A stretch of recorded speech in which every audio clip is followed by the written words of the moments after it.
முதல்வர் மு.க.ஸ்டாலினுக்கு பிறந்தநாள் வாழ்த்துக்களை தெரிவித்துக் கொள்கிறார் தமிழக அரசின் நகர்ப்புற வளர்ச்சித்துறை அமைச்சர் கே.என். நேரு. காசாவில இருந்து பாலஸ்தீன மக்களை வெளியேற்றிட்டு காசாவை நாங்க எடுத்துக்க போறோம்னு சொன்னாரு டொனால்ட் ட்ரம்ப். ஆனா நாங்க இருக்கிற வரைக்கும் நீங்க நினைக்கிறது நடக்காது அப்படின்னு சொல்லி அரபு நாடுகள்லாம் இப்ப களமிறங்கி இருக்காங்க. அதை பத்தி தான் இந்த வீடியோல பார்க்க போறோம். இது டிகோட் பை வெங்கட்.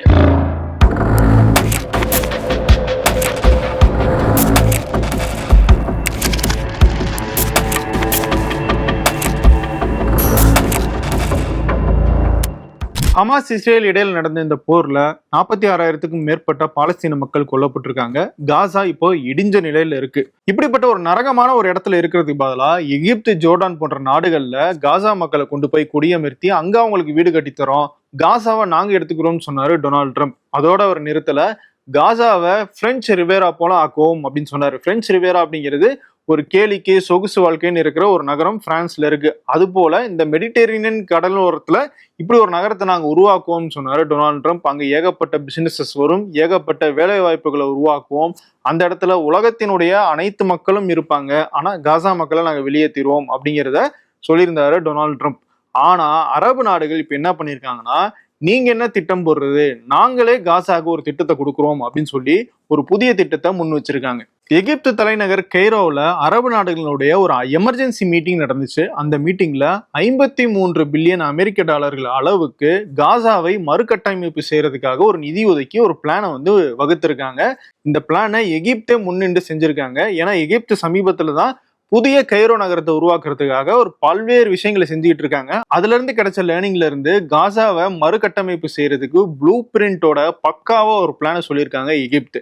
இதுல முக்கியமா கவனிக்க வேண்டியது என்னன்னா, காசாவில இருந்து பாலஸ்தீன மக்களை வெளியேற்றாம இந்த பிளானை செய்யறதுக்காக அரபு நாடுகள் திட்டமிட்டு இருக்காங்க. அமெரிக்கா மாதிரி காசா மக்களை வெளியேற்றிட்டு நாங்க ஒரு திட்டத்தை உருவாக்கிக்கிறோம் சொல்லல. அந்த எமர்ஜென்சி மீட்டிங்ல பேசின அரபு நாடுகளுடைய தலைவர்கள் என்ன சொன்னாங்கன்னா, இது காசாவை மறுகட்டமைப்பு செய்யறதுக்கான ஒரு ஏற்பாடு மட்டும் கிடையாது, காசா மக்களினுடைய உரிமை சார்ந்த விஷயம், அது அவங்களுடைய நிலம், அந்த இடத்துல அவங்க தான் வாழணும், அதை உறுதி செய்யறதுக்காக தான் நாங்க இந்த திட்டத்தை முன் வச்சிருக்கோம் அப்படிங்கிறதையும் சொல்லியிருக்காங்க.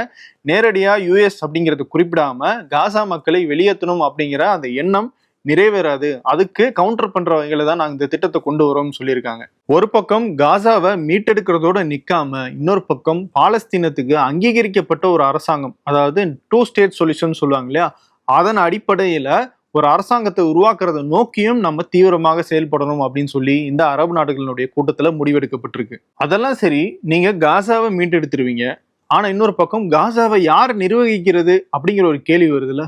அந்த கேள்விக்கும் ஒரு சொல்யூஷன் இந்த கூட்டத்துல முன்வைக்கப்பட்டுச்சு. அதன்படி காசா மேனேஜ்மெண்ட் கமிட்டி அப்படிங்கிற ஒரு கமிட்டியை உருவாக்கி அதை பாலஸ்தீன அரசுக்கு கீழே செயல்பட வைக்கணும், அந்த கமிட்டி தான் காசாவை நிர்வகிக்கணும் அப்படிங்கிற சொல்யூஷனை முன் வச்சிருக்காங்க. ஓகே, ஆனா இன்னொரு பக்கம் ஹமாஸ் இதுல தலையிடுவாங்களே, நாங்க தானே இப்ப ஆட்சி நிர்வாகத்தை பார்த்துட்டு இருக்கோம், எங்க கையில தானே நீங்க ஆட்சியை கொடுக்கணும்னு சொல்லிட்டு ஹமாஸ் வந்தாங்கன்னா என்ன பண்றது அப்படிங்கிற டிஸ்கஷனும் இந்த இடத்துல நடந்திருக்கு. ஹமாஸ் ஏற்கனவே நாங்க இனிமேல் காசாவினுடைய ஆட்சி நிர்வாகத்துல தலையிட போறது இல்லை அப்படிங்கிற ஒரு முடிவெடுத்ததா இந்த இடத்துல ஒரு தகவல் சொல்லப்பட்டிருக்கு. ஆனா அதுக்காக நாங்க ஆயுதங்களை கீழே போடணும்னு நீங்க எதிர்பார்க்காதீங்கன்னு அவங்க சொன்னதாகவும் சொல்றாங்க. அப்படி ஆயுதங்களை கீழே போட்டா அது காசாவுக்கும் பாலஸ்தீனத்துக்கும் பெரிய ஆபத்து அப்படின்னு ஹமாஸ் சொன்னதாக இந்த இடத்துல டிஸ்கஸ் பண்ணப்பட்டிருக்கு. ஓரளவு இந்த அரபு நாடுகளுடைய கூட்டத்துல ஒரு கிளியரான விஷன் உருவாக்கப்பட்டுருச்சு.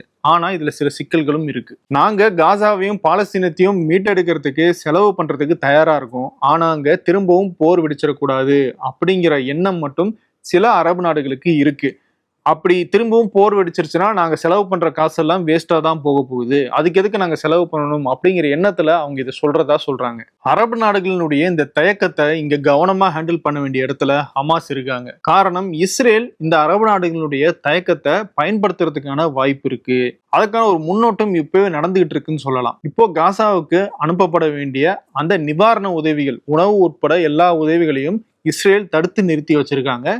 காரணம், இந்த போர் நிறுத்தத்தினுடைய முதல் கட்டம் முடிஞ்சிருச்சு மார்ச் 1 போர் நிறுத்தத்தினுடைய 2வது கட்டத்துக்கு போறதுக்கு பதிலா முதல் கட்டத்தை இன்னும் 6 வாரத்துக்கு நீட்டிக்கணும் அப்படின்னு சொல்லி இஸ்ரேல் ஒரு வாதத்தை முன்வைக்கிறாங்க.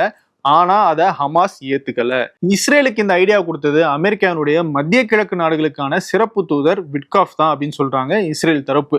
இதை ஏன் ஹமாஸ் ஏத்துக்க மாட்டேங்குது அப்படிங்கிறதுக்கு பின்னாடி இருக்கிற காரணம் என்னன்னா, 2ஆம் கட்ட போர் நிறுத்தம் குறித்த பேச்சுவார்த்தைக்கு வராம அந்த 2ஆம் கட்ட போர் நிறுத்தத்தை நம்ம தொடங்காம முதல் கட்டத்தையே நீட்டிச்சோம் அப்படின்னா அதுல சில சமரசங்களை இஸ்ரேல் செய்ய வேண்டியிருக்கும். உதாரணத்துக்கு அந்த 2ஆம் கட்ட போர் நிறுத்தம் தொடங்கி அது முடியும் போது இஸ்ரேல் தங்களுடைய படைகளை முழுமையாக காசாவிலிருந்து வெளியேற்றிருக்கணும் அப்படிங்கிற ஒரு விதிமுறை அதுல இருக்கு. அதை நடைமுறைப்படுத்தக்கூடாது அப்படிங்கிற காரணத்துக்காக தான் இஸ்ரேல் 2ஆம் கட்ட போர் நிறுத்தத்துக்கு வராம முதல் கட்டத்தையே எக்ஸ்டெண்ட் பண்ணணும் அப்படின்னு சொல்றாங்கன்னு ஹமாஸ் ஒரு குற்றச்சாட்டை வைக்கிறாங்க. இதை ஒரு பிளாக்மெயில்னு சொல்றாங்க ஹமாஸ். அது மட்டும் இல்ல, ஹமாஸ் சில நிவாரண உதவிகளையும் சில முக்கியமான ஆயுத சப்ளைகளையும் கடத்திட்டதா இஸ்ரேல் ஒரு குற்றச்சாட்டு வைக்கிறாங்க. ஆனா அந்த குற்றச்சாட்டும் பொய்ன்னு ஹமாஸ் பேசியிருக்காங்க. இப்போ 2ஆம் கட்ட போர் நிறுத்தத்துக்கு போகாம இருக்கணும், ஹமாஸை அதுக்கு சம்மதிக்க வைக்கணும்னா காசாவுக்கு அனுப்பப்படுற அந்த நிவாரண உதவிகளை நிறுத்தி வைக்கிறது தான் ஒரே வழின்னு நினைக்கிறாங்க இஸ்ரேல். அதன் மூலமா ப்ரெஷர் போட்டு ஹமாஸை சம்மதிக்க வைக்கலாம் அப்படிங்கிறது தான் அவங்களுடைய எண்ணம். இஸ்ரேலுக்கு ஹெல்ப் பண்ற வகையில டொனால்ட் ட்ரம்ப் இப்ப என்ன சொல்லியிருக்காருன்னா, நான் ஹமாஸுக்கு லாஸ்டா ஒரு வார்னிங் தரேன், இந்த சனிக்கிழமைக்குள்ள எல்லா ஹாஸ்டேஜஸும் ரிலீஸ் பண்ணல அப்படின்னா நீங்க நினைக்காத அளவுக்கு தாக்குதல் நடக்கும், இஸ்ரேலுக்கு எங்களால முடிஞ்ச எல்லா உதவியும் செய்வோம், அவங்க ஹமாஸ்ல ஒருத்தர் கூட மீதி இல்லாத அளவுக்கு அழிச்சு ஒழிப்பாங்க அப்படின்னு சொல்லி ஓப்பனா ஒரு ஸ்டேட்மெண்ட் கொடுத்திருக்காரு டொனால்ட் ட்ரம்ப். அதை விட முக்கியமானது, ஹமாஸ் அமைப்பினரோட அமெரிக்கா நேரடியா பேசியிருக்காங்க. இது சமீப காலங்கள்ல நடக்காத ஒன்று. 1979 தான் கடைசியா அமெரிக்க அரசாங்கத்துக்கும் ஹமாஸுக்கும் இடையில பேச்சுவார்த்தை நடந்துச்சு. அதுக்கப்புறமா எந்த ஒரு ஆயுதமீது தீவிரவாத குழுக்களோடும் நாங்க பேசுறது இல்லை அப்படின்ற ஒரு முடிவை அமெரிக்க அரசாங்கம் எடுத்தாங்க. இப்போ அந்த முடிவை மாத்தி டொனால்ட் ட்ரம்ப் அவருடைய அரசாங்கம் ஹமாஸ் கூட பேசியிருக்காங்க. பேசி முடிச்சதுக்கு பிறகுதான் டொனால்ட் ட்ரம்ப் இந்த அறிவிப்பை செஞ்சிருக்காரு. ஆனா ஹமாஸுக்கு இங்க இன்னொரு சந்தேகம் இருக்கு. ஒருவேளை இஸ்ரேல் சொல்ற மாதிரி முதல் கட்ட போர் நிறுத்தத்தை எக்ஸ்டெண்ட் பண்ணிட்டு நம்ம கையில இருக்கிற பணைய கைதிகளை எல்லாம் நம்ம விடுவிச்ச பிறகு இஸ்ரேல் திரும்பவும் தாக்குதல் நடத்திட்டா என்ன பண்றது அப்படிங்கிற சந்தேகம் ஹமாஸுக்கு வலுவா இருக்கு. ஏற்கனவே பிப்ரவரி மாத கடைசியில இஸ்ரேல் போர் நிறுத்த விதிகளை மீறிட்டதாகவும் நாங்க பணைய கைதிகளை விடுவிக்க முடியாது அப்படின்னு சொன்னாங்க ஹமாஸ். ஆனா அதுக்கப்புறமா பேச்சுவார்த்தை நடத்தி ஒரு வழியா கரெக்டா அந்த டைம்ல ஹமாஸ் தங்களுடைய அந்த பணைய கைதிகளை விடுவிச்சுட்டாங்க. ஆனா திரும்பவும் இப்போ இஸ்ரேல் ஒரு பிரச்சனையை எழுப்பியிருக்கிறதுனால ஹமாஸ் அந்த பணைய கைதிகளை விடுவிக்கிறதுல ஒரு தயக்கம் காட்டிக்கிட்டு இருக்காங்க. சரி, இப்போ அரபு நாடுகளுடைய அந்த தயக்கத்தை இஸ்ரேல் எப்படி பயன்படுத்த வாய்ப்பு இருக்கு அப்படிங்கிற அந்த விஷயத்துக்கு வருவோம். ஒருவேளை ஹமாஸ் அந்த பணைய கைதிகளை விடுவிக்கலனா இஸ்ரேல் திரும்பவும் தாக்குதல் நடத்துவாங்க, அமெரிக்காவோட சேர்ந்து பலமா தாக்குதல் நடத்துவாங்க. அப்படி தாக்குதல் நடந்து திரும்பவும் போர் தொடங்குச்சுன்னா காசாவை மீட்டெடுக்க அரபு நாடுகள் நாங்க செலவு பண்ண தயார் அப்படின்னு சொன்னாங்க இல்லையா, அதுல இருந்து பின்வாங்க நேரிடும். ஆல்ரெடி அரபு நாடுகளுக்கு இருக்கிற அந்த தயக்கத்தை இஸ்ரேல் இந்நேரம் கண்டிப்பா ஸ்மெல் பண்ணிருப்பாங்க. அதை நடக்க விடாம செய்யணும் அப்படிங்கிறதுக்காக திட்டமிட்டே கூட தாக்குதல் நடத்துறதுக்கான வாய்ப்புகள் இருக்கு. அதனால இந்த இடத்துல ஹமாஸ் ரொம்பவும் காஷியஸா செயல்பட வேண்டிய தேவை இருக்கு, காசா மக்களினுடைய நலனை கருத்துல கொண்டு.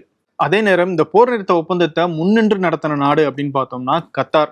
இன்னொரு பக்கம் அமெரிக்கா இருந்தாங்க. ஆனா அமெரிக்கா இஸ்ரேல் சைட்ல இருக்கிறதுனால அவங்கள நம்ம இந்த இடத்துல ஒரு முக்கியமான ஆளை நம்ம பார்க்க முடியாது. கத்தார் தான் இதுல ஒரு நடுநிலையில இருந்து இதை செயல்படுத்தினாங்க.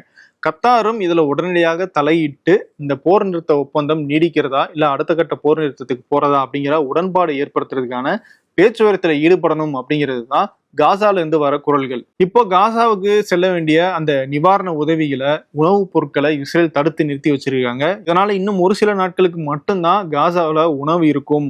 கம்யூனிட்டி கிச்சன்ஸ்ல அங்க உணவு செய்யறதுக்கான மளிகை பொருட்கள் எதுவுமே இல்லைன்னா அங்க இருக்கிற மக்கள் பெரிய அளவுல பட்டினி ஆவாங்க, திரும்பவும் மக்கள் பாதிக்கப்பட வாய்ப்பு ரொம்ப அதிகம் அப்படிங்கிற ஒரு எச்சரிக்கையை ஐநாவே வெளியிட்டு இருக்காங்க. காசாவில இருந்து பாலஸ்தீனியர்களை நாங்க வெளியேற்ற போறோம்னு சொல்றாரு டொனால்ட் ட்ரம்ப். ஆனா காசா மக்களோ இது எங்க மண், நாங்க ரத்தம் சிந்தி உருவாக்குன இந்த மண்ணில தான் நாங்க இருப்போம் அப்படின்னு சொல்லி அங்க இஃப்தார் நோன்பு திறந்துகிட்டு இருக்காங்க. அது தொடர்பான காட்சிகள் எல்லாம் நம்ம பார்க்க முடியுது. ஒரு நீண்ட வரிசையில டேபிள் சேர்ஸ் எல்லாம் போட்டு ஒற்றுமையா ஒரே இடத்துல இருந்து அவங்க இஃப்தார் நோன்பு திறந்துகிட்டு இருக்காங்க. இந்த அமைதி காசாவில் நீடிக்கணும்னா இந்த பிரச்சனையில சம்பந்தப்பட்டிருக்கிற எல்லா தரப்புகளும் ஆயுதங்களை கீழே போட்டுட்டு பேச்சுவார்த்தைக்கு போறது மட்டும்தான் ஒரே வழி. இது போல பல்வேறு வீடியோக்களை தொடர்ந்து டீகோட் நிகழ்ச்சியில நம்ம பார்த்துக்கிட்டு இருக்கோம்.